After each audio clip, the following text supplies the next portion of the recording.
SBS 사랑방에 오신 여러분 환영합니다. 목요일은 책과 함께하죠. 홍 목사의 소소한 책 읽기 준비합니다. 홍정환 목사님 오셨습니다. 안녕하세요. 안녕하세요. 네, 보라색 티가 너무나도 잘 어울리고요. 네, 감사합니다. 웃는 모습을 보니까 제 기분도 좀 환해지는 것 같습니다. 네, 우리 왕 대신 주님의 그 오심을 기억하고 기념하는 대림절기가 이제 시작돼서요. 그러네요. 좀 맞춰서 한번 색깔 입어봤습니다. 네. 근데 영상 보시는 분들 좀 놀라실 것 같아요. 안 그래도 큰 사람이 더 커 보여가지고. 아유, 아닙니다. 너무나도 멋집니다. 이거를 또 수제라고. 네, 직접 제가 붙였습니다. 아, 그렇군요. 네. 네. 자, 예수님이 오시는 그 오심을 준비하는 네. 대강절이 시작됐다라는 네. 것을 우리가 또 기억을 하면서 시작을 해보도록 하겠습니다. 아, 정말 영국의 대문호 세익스피어 4대 비극은 많이 듣고 있었지만 네. 실제로 읽은 분은 그렇게 많지는 않다. 그렇습니다. 네. 네. 그 이번 기회에 네, 저도 읽게 되었습니다. 아, 너무 훌륭하십니다. 네, 벌써 햄릿과 네. 리어 왕을 읽었고요. 자, 오늘은 어떤 작품을 보게 될까요? 오늘 제가 고민을 좀 했습니다. 두 작품 중에 하나를 봐야 될 것 같은데 오늘 오델로를 읽을 건지 오셀로를 읽을 건지 네. 굉장히 고민을 하다가 중립을 취하자. 일단 같이 읽을 번역본은 오델로를 선택하고 네, 오늘 방송에서는 오셀로 흔히 이야기하는 발음을 그대로 취해서 오셀로라고 표현을 하겠습니다. 이름이 OTHELLO 이렇게 되기 때문에 어떤 쪽으로 발음해도 될 것 같은데요. 셰익스피어 4대 비극이라고 하면 사람들한테 물어보면 꽤 많은 사람들이 햄릿, 리어 왕, 맥베스, 로미오와 줄리엣 네. 이렇게 이야기합니다. 네. 한국에서는 로미오와 줄리엣의 인기에 밀려서 오셀로의 존재를 모르시는 분들도 꽤 있고요. 또 다른 작품은 대략적인 줄거리나 몇몇 등장인물에 대해서 정보를 안다 하더라도 오셀로? 그건 도대체 뭐지? 네. 컴퓨터 OS에 딸려있는 게임 이름 아닌가? 라고 하시는 분들도 꽤 많이 있어요. 네. 안타깝게도 한국에서 가장 지명도가 낮은 작품 중에 하나인데요. 꽤 재밌습니다. 네. 우리 방송 전에도 좀 얘기했지만 네. 정경영 아나운서님도 되게 재밌게 보셨다고 했잖아요. 그러니까요. 어떻게 보면은 말씀하신 것처럼 오셀로에 대한 네네. 기대라든지 그 인지도가 다른 작품에 비해서 상대적으로 좀 없었기 때문에 네네네. 큰 기대 없이 네. 읽기 시작을 했는데 너무 빨려 들어가듯이 네. 제일 빨리 읽은 것 같아요. 이게 물론 분량도 좀 작고요. 하지만 근데 진짜 그 몰입도라는 것이 대단하고 특히나 어떻게 보면 굉장히 보편적인 주제를 다루고 있기 때문에 그렇죠. 치정, 질투, 네, 열등감 네. 이런 것들을 다루고 있어서 우리 다 가지고 있는 거니까. 그렇습니다. 또 왕실의 암투를 다루었던 다른 앞의 작품들과 달리 우리는 왕실의 일원이었던 바가 없지만 문화도 잘 모르니까. 네. 그런데 우리 안에는 이성 관계에서 겪는 질투, 또 성공한 다른 동료에 대한 질투, 또 열등감에서 비롯되는 또 의심 이런 것들이 있지 않습니까? 그렇죠. 우리 모두가 공감할 수 있는 보편적인 소재를 너무나 탁월하게 엮어낸 것이죠. 그래서 일견 보면 막장 드라마에 다를 바가 없는 그런 줄거리가 이번에도 펼쳐집니다. 네. 사실 햄릿, 리어왕 다 마찬가지였죠. 그렇죠. 그래서 어떤 작가님들은 막장이란 장르 자체가 문제가 아니라 잘 못 쓴 막장은 막장이 되는 거고 잘 쓰면 셰익스피어 비극이 되는 것이다 라고 이야기하기도 합니다. 네네. 저 같은 경우에도 이 작품들을 읽어오면서 우리가 흔히 말하는 막장 드라마가 좀 겹쳐지더라고요. 네네네. 최근에 봤던 드라마들도 좀 떠오르고 네. 그러면서 이게 셰익스피어가 시작한 장르가 아닌가 하는 생각까지도 되게 들었었거든요. 네. 근데 특히 이 오셀로 작품도 마찬가지지만 비극이라는 그 큰 줄기 안에는 일단 생명이 너무 많이 희생이 된다. 맞아요. 예. 맞아요. 그래서 더 비극적이다 네. 생각을 하게 됐거든요. 이 셰익스피어의 비극이 갖는 작품으로서의 무게감이랄까요? 그것이 한국의 통속적인 막장 드라마와 갖는 차이점 중에 하나가 인간의 죽음을 어떤 태도로 대하느냐도 있는 것 같아요. 맞아요. 한국 드라마에는 그런 것들 있잖아요. 개그 콘서트 같은 프로그램 보다가 깔깔깔 웃다가 숨이 넘어가서 죽는다든지 그 죽음을 희화화시키는 것이 있는데 셰익스피어의 작품은 그 죽음의 비극성이 극도로 부각이 그렇죠. 되는 거죠. 네. 저는 바로 그 부분이 그 막장 드라마의 줄거리가 불멸의 고전이 될 수 있는가 혹은 가볍게 소비할 수 있는 작품이 될 것인가 그걸 많이 가르는 것 같아요. 네.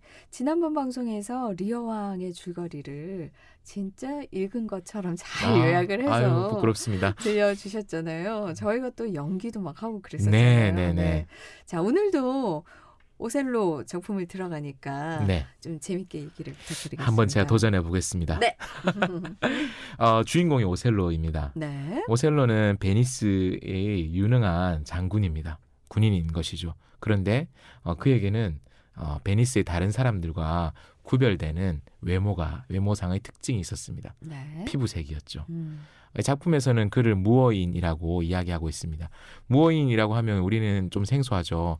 무어인은 사실 좀 여러 가지가 좀 모호하게 뒤섞인 의미로 그 유럽 사람들은 사용하는데요. 크게 두 가지 특징이 있다라고 생각하시면 될 것 같아요.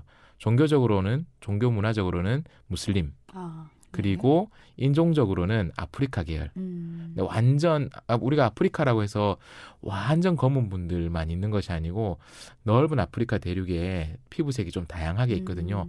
무어인은 아프리카와 유럽의 접경 지역에 주로 있는 인종이었기 때문에 이분들은 어떻게 보면 지금도 그 무어인의 후손이라고 하는 분들 보면 좀 짙은 피부색의 유럽인의 이목구비라고 생각하면 네. 크게 문제가 없을 것 같아요. 네. 그러나 백인 순혈주의를 가지고 있는 사람들 보기에는 그들은 흑인인 거죠. 그래서 문화, 종교적으로는 이슬람, 그리고 피부색으로는 검은 피부의 흑인으로 지칭되는 무어인이었습니다. 아니, 어떻게 유럽에 네. 또 베니스라고 하면 이탈리아 반도에 있는 나라잖아요. 그렇죠. 이탈리아 반도의 유럽 그 로마 교황청이 있는 이탈리아 반도의 한 국가에서 흑인 무슬림이 장군이 될 수 있느냐? 네. 베니스는 자체 군대가 없었던 나라입니다. 용병으로 운영되었던 나라죠. 그래서 무어인의 용맹이 뛰어나서 유럽 각지에 용병으로 팔려다녔다고요. 그런데 이 오셀로는 그 중에서도 능력과 성품을 인정받아서 베니스에서 상당히 높은 지위까지 올라간 거죠. 네. 이 유능한 흑인 장군이 정말 사랑했는지 아니면 베니스의 주류 사회에 들어가기 위해서 의도적으로 그런 관계를 맺었는지는 알 수 없습니다. 작품의 초반부를 보면 정말 사랑했던 것 같아요. 네. 원로원 의원인 브라반시오의 딸 데스데모나와 사랑에 빠지게 됩니다. 네. 그리고 그들의 사랑은 보통 사람들이 용납하고 축복해주기 힘든 아무래도 그런 사랑이었었죠. 네. 문화 종교적으로도 인종적으로도 용납받기 힘들었습니다. 그래서 비밀리에 결혼을 하는 거예요. 네. 이 데스데모나가 비밀리에 결혼을 오셀로와 비밀리에 결혼을 했을 때 그때 그를 굉장히 질투하는 사람들이 있었습니다. 네. 두 사람이 대화를 하고 있는데요. 한 사람은 이아고. 이 작품이 절대 악이라고 할 수 있는 이아고 있습니다. 네. 이아고. 네. 그리고 로더리고가 있습니다. 네.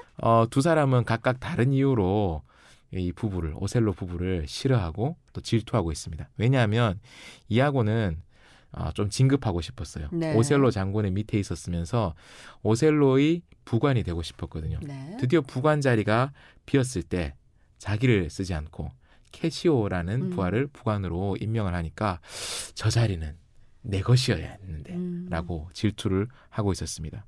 로더리고는 데스데모나를 사모하고 있었습니다. 데스데모나를 사모하고 있었는데 그녀가 오셀로와 결혼을 한 거죠. 네. 저 여자 옆에 내가 있어야 됐는데 저 자리에 내가 있어야 됐는데 좀 종류는 다르지만 비슷한 감정이 그렇죠. 그들 두 사람을 네. 지배하고 있었던 것이죠. 데스데모나가 인기가 많았던 것 같아요. 아마도 우리가 이 스튜디오 안에 있는 가장 아름다운 여성 정희경 아나운서님 아니십니까? 맞습니다. 이 지금 현재 이 방송사 안에 있는 가장 아름다운 예, 객관적이지 않습니다. 아니죠. 지금 이 스튜디오에 예. 여성이라고는 정의관 아나운서님밖에 안 계시. 아무튼 가장 미혼이라 치고 네. 가장 아름다운 정의관 아나운서님이 갑자기 외국에서 온 어떤 연예인과 결혼을 한다. 그러면 이 스튜디오에 있는 남성들이 아니 저 아름다운 한국인 여성을 저 이방인에게 뺏길 수 있나 막 이런 마음이 들었을 거예요. 그래서 로더리고 굉장히 질투하고 그리고 그런 이유 때문이었는지 처음에는 그 오셀로 부부가 공식적으로 자신들의 관계를 밝히지 않았어요. 그렇죠. 그래서 이 두 부부를 질투하던 이아고와 로더리고 사이에 미략이 오갑니다. 그리고 여기에는 이 작품의 절대악인 이아고의 큰 그림이 쫙 작용을 하기 시작하는 거죠. 내가 이 모든 걸 파탄내고 데스데모나를 너에게 안겨줄게. 그러니까 너는 나에게 자금을 좀 지원해야 되겠다라고 합니다. 그래서 바보를 자신의 지갑으로 이제 생각하는 네. 그런 이야기가 이아고의 입에서 나오거든요. 로더리고를 거슬려서 돈을 뜯어내면서 캐시오와 오셀로를 또 데스데모나까지 망칠 이제 계략을 탁 준비하는 거죠.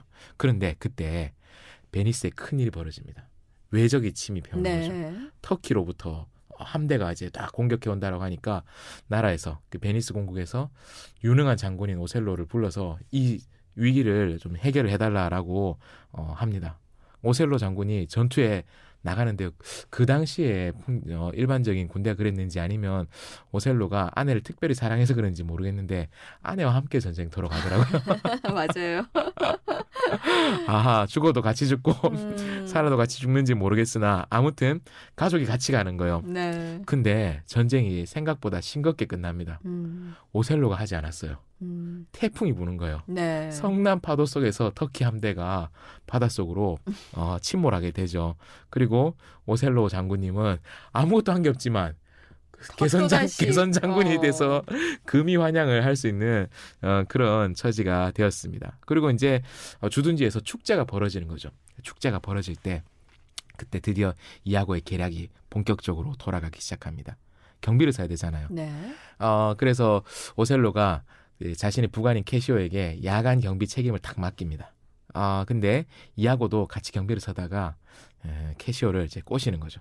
캐시오가 군인으로서의 능력은 탁월했는지 모르지만 그가 술이 좀 약했던 것 같아요. 그래서 이아고가 꼬시는 거죠. 네. 한잔 해. 오늘 좋은 날인데 무슨 일 있겠어? 이러면서 이제 꼬시니까 이렇게 취하게 됩니다.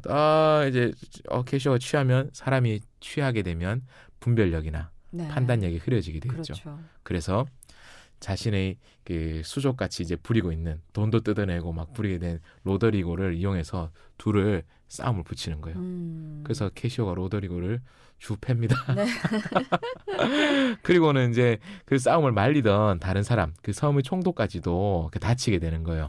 네. 그러니까 이게 작은 문제가 아니게 된 그렇죠. 거죠. 오셀로가 이 장면을 보고는 우리나라에서 군대를 다녀오신 분들은 되게 많이 들어보신 분들이 말이 있을 겁니다. 중대장은 너희에게 실망했다. 이런 말이 있거든요. 중대장님은 항상 실망하십니다. 오셀로가 본관은 자네에게 실망했다. 네. 그래서 근데 그 실망이라는 단어가 엄청나게 절망적인 단어인 거잖아요. 네, 이게 참 사관학교에서 가르치는지 모르겠는데요. 이게 너를 가만두지 않겠다. 이제 이런 뉘앙스의 말인 거죠. 중대장은 기관들에게 실망했다라고 하는 거죠. 오셀로가 캐시오에게 실망하고 그를 부관 자리에서 쫓아내는 겁니다. 네. 이아고 입장에서는 이제 점점 자기 계획대로 되어가고 있는 거죠. 그리고 로더리고의 뜻도 이루어져야 될 거 아닙니까? 그렇죠. 그래서 로더리고에게는 로더리고를 위해서는 어떻게 이제 하고 있냐면 캐시오에게 접근하는 거예요. 그래서 복직하고 싶지 않냐. 복직하려면 지금 우리 장군님이 화가 많이 나서 실망하고 있으니까. 그렇죠. 장군님이 실망하셨기 때문에 그냥 네가 말하면 장군님이 실망한 상태에서는 이거 오히려 화만 더 북돋는다. 정면 승부가 안 되면 측면 승부를 해야 된다. 그래서 장군님이 너무 사랑하시는 지금 신혼 아니냐. 사모님 말씀이면 다 들어줄 거다라고 한 거예요. 데스데모나에게 이야기를 해보라라고 네. 하는 거죠. 왜냐하면 우리 사모님이 인정 많기로 유명하신 분이었고 그리고 자네와도 안면이 있으니 얼마나 잘해주시겠냐라고 해서 결국 잘못된 선택을 한 거죠. 네. 캐시오가 이아고의 조언대로 데스데모나를 찾아갑니다. 찾아가서 사모님 말씀 좀 잘해주세요. 사모님 저 아시잖아요. 저 그날 한번 실수했지만 다시는 장군님을 실망시키지 않을게요. 라고 했는데요. 이때 이아고가 오셀로를 그 볼 수 있도록 싹 불러냈던 거죠. 우연히 목격한 것처럼 네. 디자인을 한 겁니다. 이 이아고 연출력이 장난이 아닙니다. 그래요. 그래서 쓱 보니까 멀리서 이제 우연히 봐야 되잖아요. 무슨 얘기를 하는지는 알아들을 수 없어요. 하지만 보니까 이 둘 사이에 오고 가는 대화가 심상치 않은 것 같아요. 약간 은밀해 보이고. 네, 그리고 오셀로가 그것 때문에 의심의 싹이 터오르기 시작하는 거죠. 여기에는 여러 가지 요인이 있겠지만 오셀로가 자신이 가지고 있었던 열등감, 이런 네. 불안감 이런 것들도 작용했을 겁니다.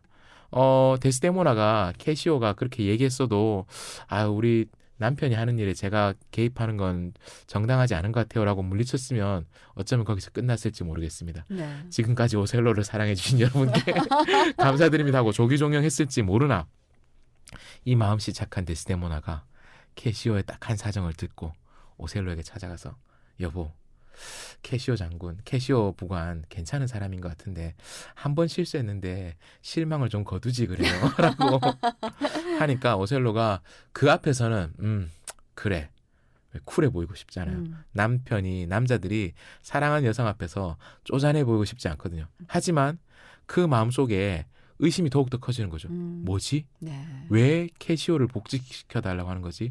두 사람이 이미 깊은 관계였나? 캐시오가 내 곁에서 이제 부관 자리에서 떨어져서 자주 못 보는 것 때문에 이 사람이 지금 뭔가 걱정을 하고 있는 건가? 온갖 망상들이 막 이제 무럭무럭 자라나게 되는 거죠. 그리고 결정적인 사건이 있습니다. 네. 오셀로가 데스데모나에게 옛날에 선물로 줬던 것이 있는 거죠. 네. 손수건. 손수건. 네. 무슨 색깔인지 모르겠습니다. 그러나 우리 편의상 네. 노란 손수건이라고 듭시다. 노란 손수건. 그래서 손수건을 흔들면 님이 오신다기에 흔들었던 손수건, 노란 손수건이 있었는데요. 이 소중한 선물 손수건을 잃어버린 거예요. 네. 잃어버렸는데 이 잃어버린 손수건이 이아고의 손에 들어간 겁니다. 네. 이아고가 어떻게 했냐면 이 손수건을 캐시오한테다가 캐시오의 숙소에 살짝 갖다 놓은 거죠. 네.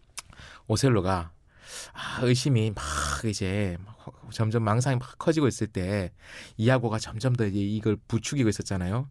그래서 오셀로가 이 캐시오의 이아고의 부추김 때문에 커지는 망상을 견디지 못해서 확인해보고 싶었던 거예요. 네. 여보, 내가 옛날에 준 손수건 어딨어? 요즘 잘 안 보이네.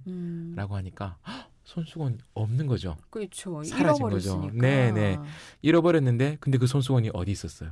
캐시오 방에. 그 손수건을 캐시오에게서 네. 찾게 된 거죠. 음. 결국은 오셀로에게 이제 이건 더 이상 망상이 아니고 그에게 있어서는 확신이 된 겁니다. 증거가 된 거죠. 네. 네. 그러면서 이 오셀로가 이 분노에 휩싸여서 이아고에게 막 여러 가지 막 이야기들 막 하고 이러면서 내가 이 데스데모나를 죽여야 되겠다라고 했던 것입니다.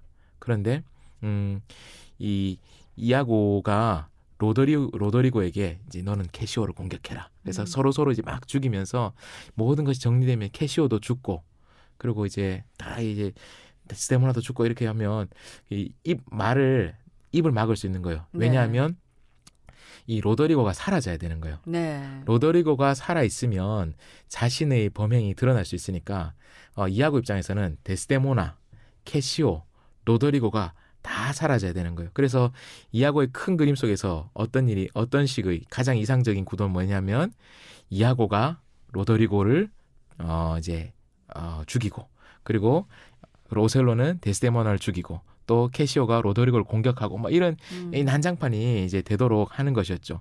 그런데 로더리고가 캐시오를 죽이려고 했는데 뜻대로 안 돼요. 그렇죠. 네, 오히려 장군이잖아요. 네, 로더리고가 네. 털립니다.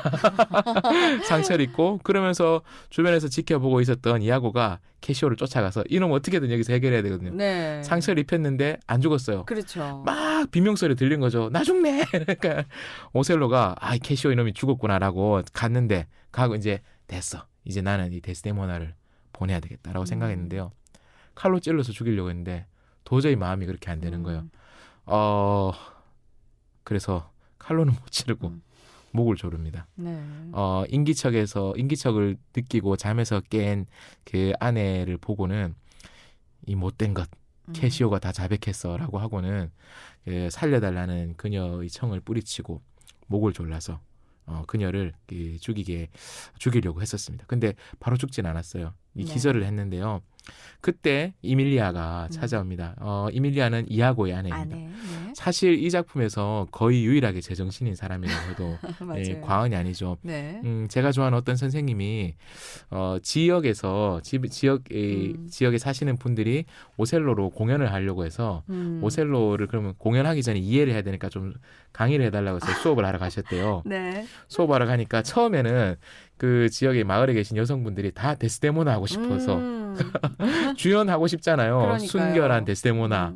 그런데 데스데모나 이야기를 좀 듣고 이 작품에서 또 유일하게 제정신인 여성이 이밀리아라 하니까 다 이밀리아를 하겠다고 그렇죠. 그랬다라고 해요. 네. 아무튼 이밀리아가 찾아왔는데 이 손수건이 이아고의 손에 들어가고 이런 모든 과정을 이밀리아가 알고 있었던 그렇죠. 거예요. 그래서 모든 사실을 이밀리아의 입을 통해서 오셀로가 알게 됩니다. 그리고 자신의 질투가 이 비극을 만들었구나라고 해서 비통해하면서 아내가 죽었다라고 생각했으니까 네. 죽은 데스데모나가 있는 침대로 올라가서 자신의 몸을 찌르고 데스데모나의 위에 올라가서 생을 이렇게 마감하게 되는 것이죠. 그리고 또 데스데모나 역시 자신의 결백함을 알리고 또 자기 스스로 생을 이렇게 마감하게 되었었죠. 완전히 생을 이렇게 마감하게 되었었죠. 모든 작품이 셰익스피어 작품이 결국 핵심 등장인물들의 죽음으로 네, 비극으로 마무리가 되었습니다. 네. 근데 이아고는 안 죽었죠? 이아고가 잡혀갑니다. 네네네. 네, 이아고가 잡혀가면서 이아고에게 큰 벌이 있을 것을 암시하는 것으로 이 작품이 마무리가 되죠. 네. 네. 근데 그런 거 치면은 네네. 다 죽었는데 네. 가장 악으로 등장하는 이아고는 네. 어쨌든 살아남았다라는 네네네. 것이 또 좀 아이러니하기도 네, 한데요. 이아고가 자신의 죄를 누설한 아내 이밀리아도 죽이고 달아나려고 했는데, 근데 이 작품에 어떻게 보면 희망적이랄까요? 그 이아고가 잡혀가는 것으로 그가 사적인 제재가 아닌 공식적인 법의 테두리 안에서 처벌을 받는 것을 암시하고 네. 있기 때문에 네. 이게 완전히 나쁜 결말이다라고 또 볼 수는 없을 것 같아요. 네. 자, 진짜 한 편의 드라마를 보는 것 같은, 네, 네. 뮤지컬을 보는 것 같은 그런 내용이었고, 그것을 잘 말씀을 해 주셨는데, 여기에 나오는 여러 가지 또 의미들이라든지 이런 것들은 또 저희가 다음 시간에 네. 한번 나눠보도록 하고요. 일단 오늘 방송을 듣고 오셀로, 생각보다 그렇게 어렵지 않은 것 같아. 한번 읽어볼까? 실제로? 뭐 이렇게 생각하시는 분들을 위해서, 그분들을 위해서 혹시 좀 번역본들이 있다면 어떤 것들이 있는지. 네, 앞서 뭐 소개됐던 다른 책들과 중복되는 건 좀 빼고요. 오늘 새로운 책을 하나 가지고 왔는데요. 제가 종종 인용하는 시리즈 중에 한 권입니다. 진형준 선생님이 세계 문학을 청소년용으로 그렇네요. 마침 제 옷 색깔과 네. 청소년용으로 축약해서 써둔 책이 시리즈가 있는데 그중에 셰익스피어 비극이라는 제목으로 나온 책이 있어요. 진형준의 셰익스피어 비극. 청소년도 읽어도 괜찮아요? 청소년 무시하지 마십시오. 요즘 이 정도 줄거리는 청소년들한테 네. 아무것도 아닐 수 있습니다. 예, 소위 말하는 4대 비극을 책 한 권에 다 요약해 두었어요. 오셀로뿐만 아니라 다른 작품들도 이 책 한 권으로 손쉽게 읽을 수 있기 때문에 이 작품을 추천하고요. 그리고 작품 자체에 대한 저와는 시각이 좀 다르지만 좀 더 깊이 있는 분석을 원하시는 분들은 인터넷에 검색을 해보시면 들으실 수 있는 CBS 컨텐츠가 하나 있습니다. 그래요? 네, 책을 읽다 보면이라는 제목의 코너가 CBS에서 오랫동안 했던 게 있는데요. 지금 퇴직하신 그 변상욱 기자님과 또 제가 좋아하는 강유원 선생님 네. 두 분이 고전 작품들을 쭉 이제 방송했던 게 있어요. 그 중에 오셀로를 가지고 이분들이 4번에 걸쳐서 방송하신 게 있습니다. 저도 많이 듣고 좀 공부를 했던 그 네, 방송이라서 책을 읽다 보면 오셀로 편 추천합니다. 네, 알겠습니다. 자, 오늘은 여기까지 하도록 하겠습니다. 지금까지 홍 목사의 소소한 책 읽기 홍정환 목사님이었습니다. 고맙습니다. 고맙습니다.